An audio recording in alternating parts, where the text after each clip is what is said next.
So I just really want to unite with the point, with everything that Achille said, and specifically the point about reparations and the fact that reparations has to be the centerpiece of any progressive agenda, of any progressive movement in this country and in the city of St. Petersburg. And my platform is called Unity Through Reparations. Unity Through Reparations. And in many ways, reparations is sort of the litmus test for whether you are an agent of the status quo or whether you are a progressive or a so-called radical or even a revolutionary. And in order to be a pawn of the status quo, you have to pass the test of not being in favor of reparations. In the first debate, Barack Obama was asked, and he was the first candidate to jump out the gate and say, no, I am not in favor of reparations to the black community. And even Bernie Sanders, the so-called socialist, the so-called revolutionary, explicitly said, no, I am not in favor of reparations to the black community. He said, because it's a non-starter, it will never happen. So I don't know how you can call yourself a socialist, which supposedly means that you believe in the redistribution of the wealth to the world's people, to the workers. Or how you can be a socialist, which supposedly means that you believe the workers should reclaim the value of their labor, and then oppose the ultimate redistribution of the wealth, the ultimate reclamation of the value of workers' labor, which is reparations.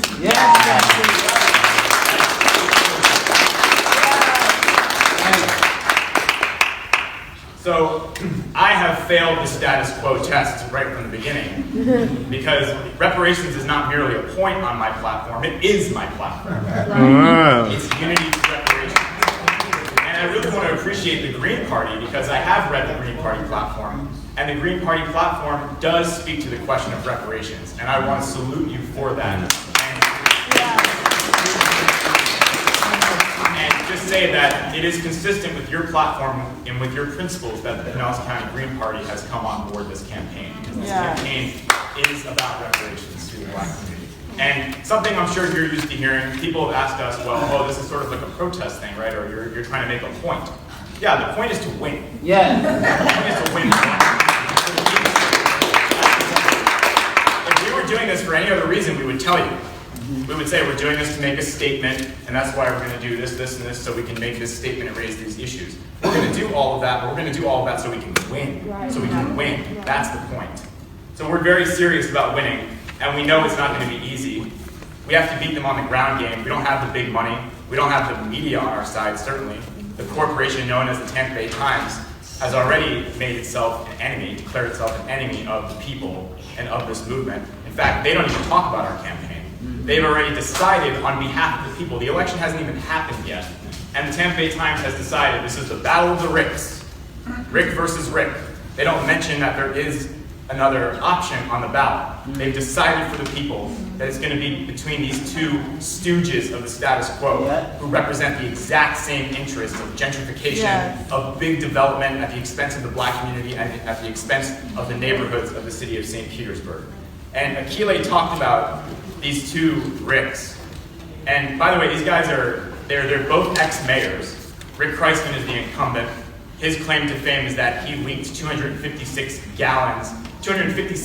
million gallons of raw, untreated sewage, first into the black community, then into the Tampa Bay at large, and then lied about it many, many times on TV, covered it up, did absolutely nothing, took no responsibility for solving this problem, blamed it on previous mayors, blamed it on climate change.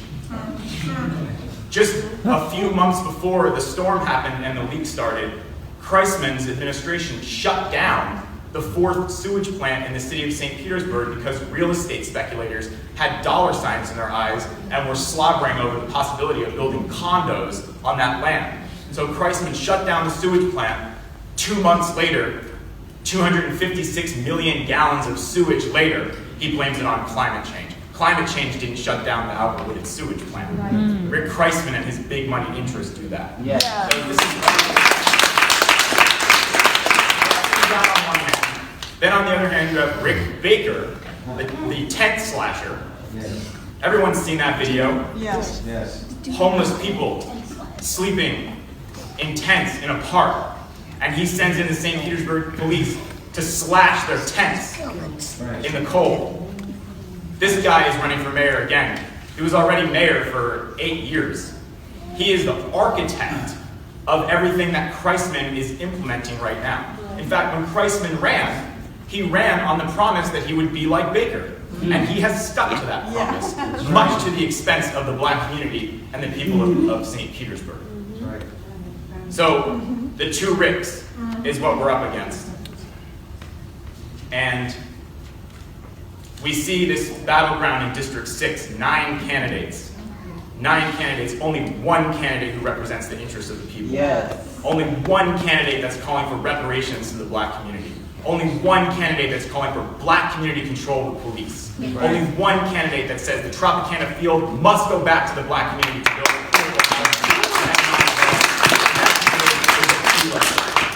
Akile is the one.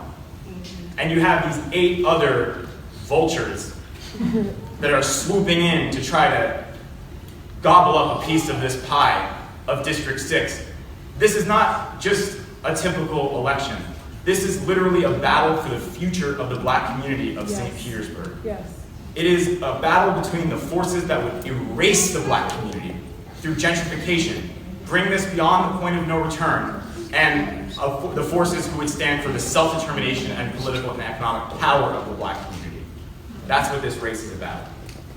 The other thing that people have said within Kreisman's camp especially, and affiliated with the Democratic Party, is that our campaign, and I'm sure this is another one Green Party people have heard many times, that we split the progressive vote. They said, somebody recently accused us of being funded by the Baker campaign. Yeah, we don't have enough money for you to make that accusation. But even still, their point is that by running, we're taking votes away from Kreisman. I don't have any problem doing that. No problem. Because usually there is no progressive option on the ballot. So people who consider themselves progressive, they go with the lesser of two evils. Finally, we don't have to do that in this election. So yeah, we're going to take votes away from Kreisman. We're also going to excite and mobilize tens of thousands of people who normally don't vote, which is most people in the city of St. Petersburg. Why would you go vote for one of these guys? Right. There's nothing to vote for. There's nobody representing the interests of the people. Right. So it's not really splitting the progressive vote. It's providing an opportunity for there to be a progressive vote. Yeah. Exactly.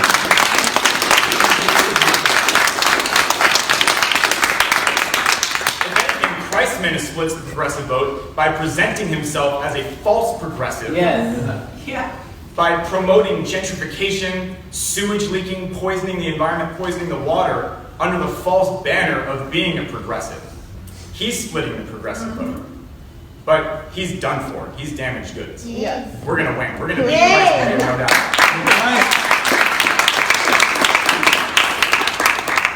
The other thing they say is Kreisman, or they say Jesse Nevel's campaign, that's not viable. That's not a viable alternative.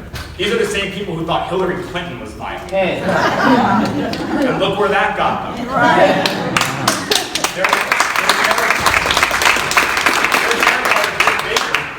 You will get Rick Baker if you go with Kreisman. We can beat Baker's ass. Yeah. We can beat his ass. In fact, the founder and leader of the Uhuru movement already did it in 2001. Chairman Omali Yeshitela ran for mayor in 2001, and Baker lost every black and mixed precinct in the city of St. Petersburg to the chairman of the African People's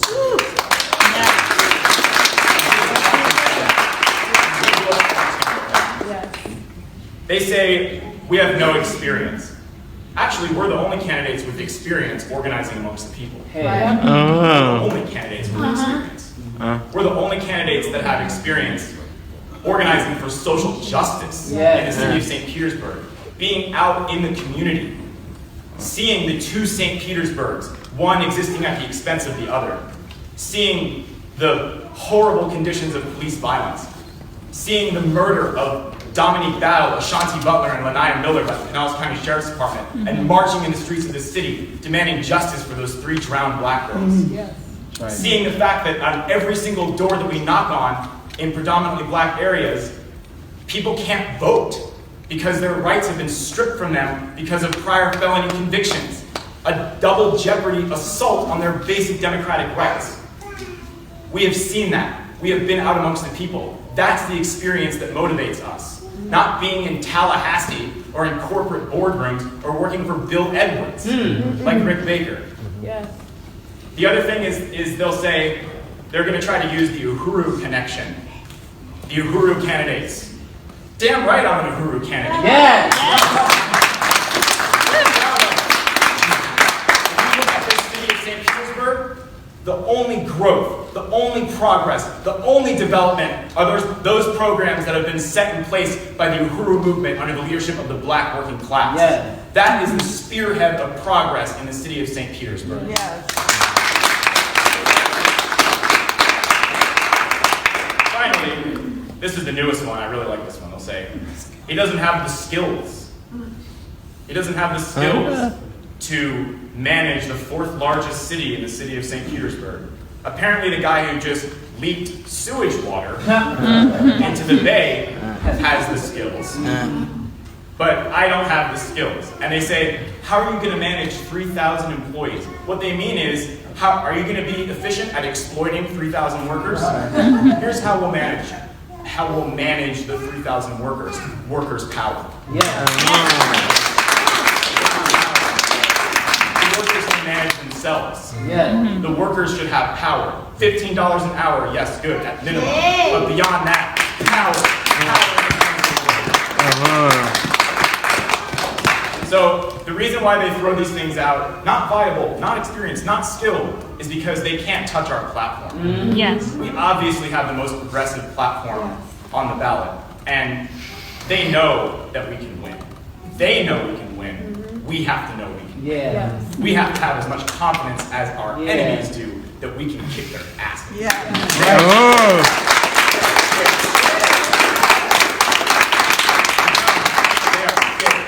They know the people are coming. They know the people are coming for victory and to sweep away these criminals from City Hall, to flush them down the toilet the way Christman couldn't flush the sewage. We are coming for victory. And the platform, again, it starts with reparations to the black community. But it's not like reparations is point number one and then we can move on to the other stuff. Reparations is actually point number 1, 2, 3, 4, 5, all the way down to 20.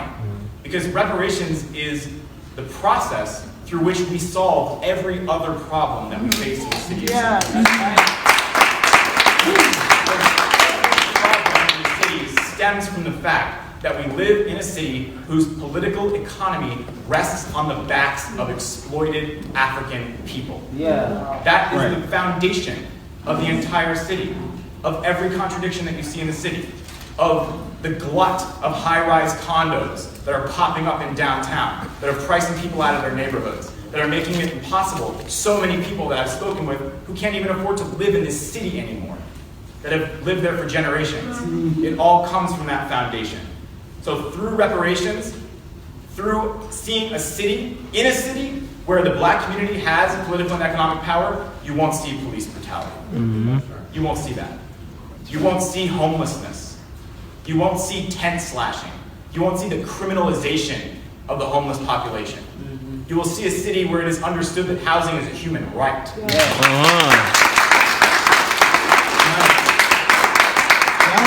won't see sewage leaked in the water. You won't see big development at the expense of the people.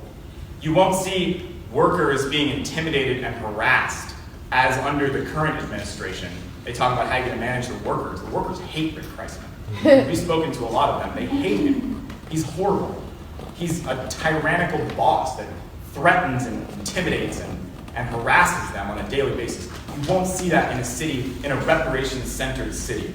You won't see the abuse of the LGBT community, of veterans, of seniors, of women, or of anybody else in a city that is united through reparations to the black community. So I want to close by saying, Baker's little slogan is the seamless city. He talks about making St. Pete a seamless city. And this is kind of the jargon they use. We're going to have a united, seamless city. But you don't get to just do that because it sounds nice. After decades upon decades of racial division and police murder and gentrification and all of these horrible conditions inflicted on the black population. It's not like now we all just hold hands and walk into the sunset. The path to true unity is reparations. Yeah. That is the path to principled unity, to principled unity in the city of St. Petersburg. So thank you all so much for being here, and please join this campaign. This is a people's movement, and just like in the struggle in Vietnam, the US dropped 700 million bombs on the people of Vietnam, but the Vietnamese won. Right. Yeah.